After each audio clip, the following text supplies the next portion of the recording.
कृष्णा हरे कृष्णा हरे राम राम राम हरे हरे।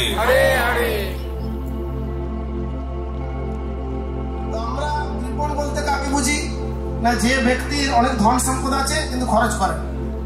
কিন্তু এইখানে কৃপণ অর্থে আমরা এই মনুষ্য দুর্লভ জীবন লাভ করেছি, বুদ্ধি, কর্মক্ষমতা এবং অন্যান্য সব যে উন্নত বৈশিষ্ট্য আছে সেগুলোকে যদি আমরা কাজে না লাগাই তাহলে আমরা কৃপণ। এটাই হচ্ছে সমস্ত সামর্থ্যের সাবেক মূল কাজ। এইভাবে সমস্ত জ্ঞান প্রদান করার পরে ভগবান কৃষ্ণ অর্জুনকে বললেন, তোমাকে আমি গুহ্যতম জ্ঞান যথেষ্ট রূপে প্রদান করেছি, এখন তুমি বিচারপূর্বক যথেচ্ছি কথা করো, অর্থাৎ যা মনে ভালো বিচার করে করো সেটাই করো।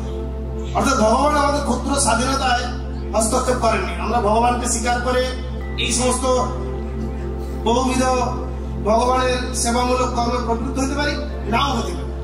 আসলে ভগবানের এই যে অমৃত ধারা এটা সুদূর স্বর্গলোককে প্লাবিত করে তারপর আসছে, কিন্তু স্বর্গলোক থেকে যখন এই মর্তলোকে আসছে সেই যে দৈব ধারা সেটা আমরা দর্শন করতে পারি না। যেমন এখানে একটা টিভি বা রেডিও যদি দেওয়া হয় তাহলে দেখবেন দেশ বিদেশে কত ঘটনা ঘটছে, আসলে সেই ঘটনাগুলো সব এখানে ঘুরে ফিরে বেড়াচ্ছে, কিন্তু আমাদের দৃষ্টিতে দেখতে পাচ্ছি না। সামান্য জড় যখন একটা গ্রাহক যন্ত্র সেটাকে ধরে প্রতিফলন ঘটাচ্ছে তখন আমরা মনে করছি ওটাই তার উৎস।